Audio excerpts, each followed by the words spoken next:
Hi, இன்றைக்கி எங்களோட சேனலில் நான் என்ன செய்ய போகிறேன்னு பார்த்தீங்கன்னா, பூசணிக்காய் இருக்குல்ல, பம்கின், அது பாருங்கள், அதை வச்சு சிக்கன் வச்சு ஒரு மசாலா ஃப்ரை பண்ண போகிறேன். அதுக்கு ஒரு 100 கிராம்ஸ் பம்கின் எடுத்திருக்கேன், 3 மீடியம் சைஸ் வெங்காயம், 2 தக்காளி. இது வந்து நாட்டுக்கோழி ஊர்லேருந்து கொடுத்தமிச்சிருந்தாங்க அம்மா. ஆக்சுவலாக இதில் ஆல்ரெடி தனி மிளகாத்தூள், மஞ்சத்தூள், இஞ்சி பூண்டு பேஸ்ட் எல்லாம் போட்டு நாங்கள் 2 விசில் போட்டு எடுத்து வச்சுருக்கோம்.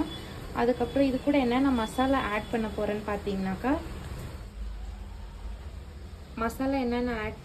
பார்த்தீங்கன்னா, வீட்டில் அரைச்ச குழம்புத்தூள் 1.5 ஸ்பூன் எடுத்திருக்கேன்.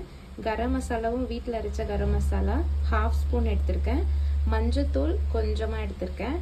அதுக்கப்புறம் இது கூட நம்ம வந்து எண்ணெய் சேர்த்துட்டு என்னென்ன சேர்க்கணுன்னு பார்த்தீங்கன்னா, சோம்பு 1/2 ஸ்பூனு, பிரியாணி இலை கொஞ்சமாக, பட்டை சின்னதாக, 2 கிராம்பு, ஒரு சின்ன சைஸ் ஏலக்காய், 2 காஞ்ச மிளகாய். இது நம்ம ஃபஸ்ட்டு எண்ணெய் ஊற்றிட்டு காயும்ல எண்ணெய், அந்த டைமில் போடுறதுக்காக எடுத்து வச்சுருக்கேன் ஸ்பைசஸ். ஸோ நம்ம இப்போ இது எப்படி செய்யலான்னு பார்க்கலாம். அது மட்டும் இல்லை, இங்கே பெங்களூரில் ஹெவி மழை. இந்த மதியான லஞ்சுக்கு இந்த மசாலா சிக்கன் ரொம்ப நல்லாயிருக்கும்.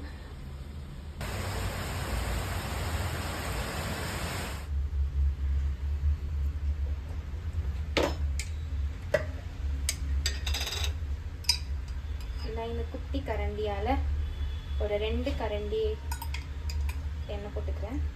நல்லெண்ணெய் போட்டிருக்கேன்.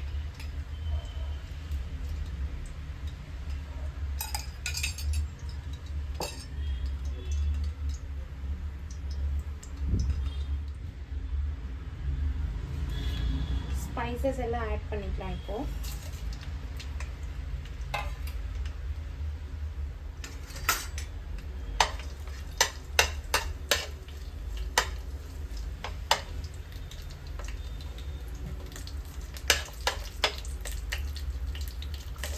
வெங்காயம்,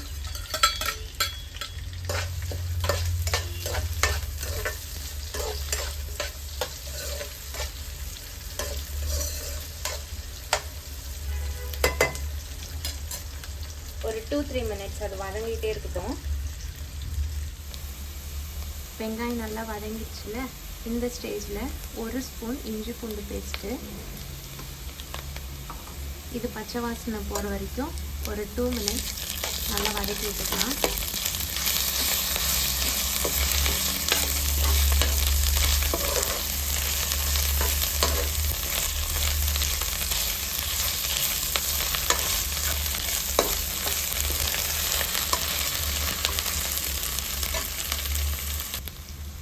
பச்சை வாசனை போயிட்டதுக்கப்புறம் தக்காளி, 2 தக்காளி கட் பண்ணி வச்சுருந்தாங்க, அதை ஆட் பண்ணிக்கலாம்.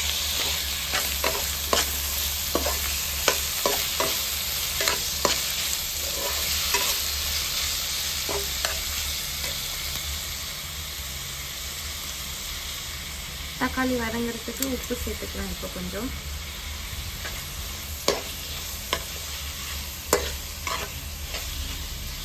இப்போ இது ஒரு 5 மினிட்ஸ் நல்லா ஒரு கொஞ்சம் இந்த வதங்கி வரட்டும். அதுக்கப்புறமா நம்ம கறியை சேர்க்கலாம். 5 மினிட்ஸ் ஆயிடுச்சு. இப்போ நம்ம தக்காளி வதங்கிடுச்சான்னு பார்க்கலாம்.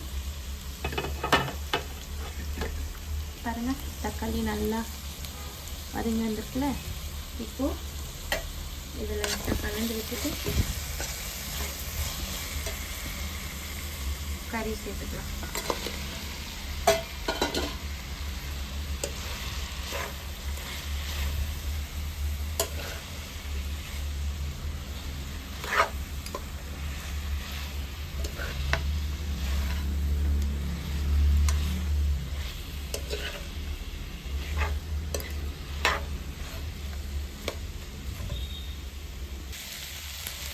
இப்போது இதில் நம்ம எடுத்து வச்சுருக்க இந்த மசாலாவெல்லாம் சேர்த்துக்கலாம்.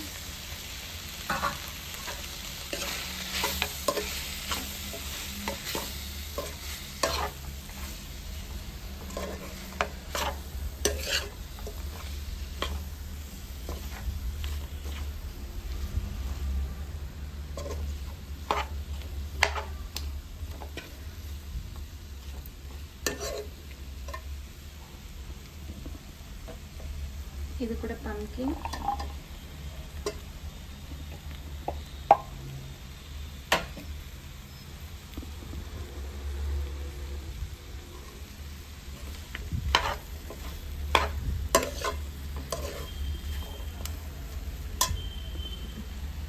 இந்த ஸ்டேஜில் நான் வந்து 1 கிளாஸ் தண்ணி ஊற்றி மசாலாவோடு சேர்ந்து வரணும். அதனால் 1 கிளாஸ் தண்ணி ஊற்றி வேக வைக்க போகிறேன். இப்போது ஒரு 15 மினிட்ஸ் மீடியம் சிம்மில் வச்சுட்டு வேக வைக்கணும். நடுவில் ஓப்பன் பண்ணி கிண்டி விடணும், இல்லைன்னா அடி பிடிச்சிக்கும். ஸோ இப்போ இது மசாலா எல்லாம் ரெடி ஆகி வரட்டும். நம்ம ஒரு 5 மினிட்ஸ் விட்டு திறந்து பார்க்கலாம். 5 மினிட்ஸ் அப்புறம் திறந்து பார்க்கலான்னு சொன்னாங்க. லைட்டாக ஒரு கிண்டி விடலாம்.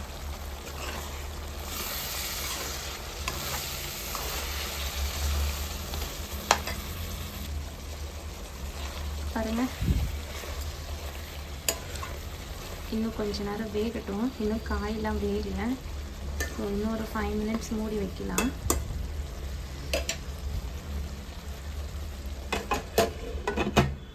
ஃபைவ் மினிட்ஸ்க்கு அப்புறம் ஓப்பன் பண்ணிடலாம். நல்லா எண்ணெய் பிரிஞ்சு மசாலா கிரேவி எல்லாம் அழகாக சேர்ந்து வந்துடுச்சு. இப்போ நான் இதில் 2 ஸ்பூன் தயிர் வந்து மேஷ் பண்ணி வச்சுருக்கேன், கெட்டி தயிர். அதை வந்து சேர்த்துக்கலாம்.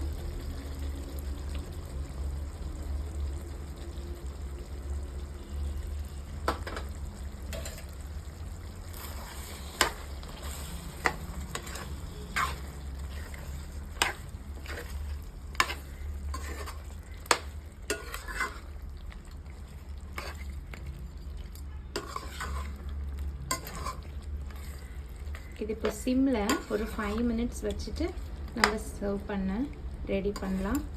ஒரு 5 மினிட்ஸ் அந்த தயிர் மசாலாவோட லைட்டாக வெந்து வரட்டும்.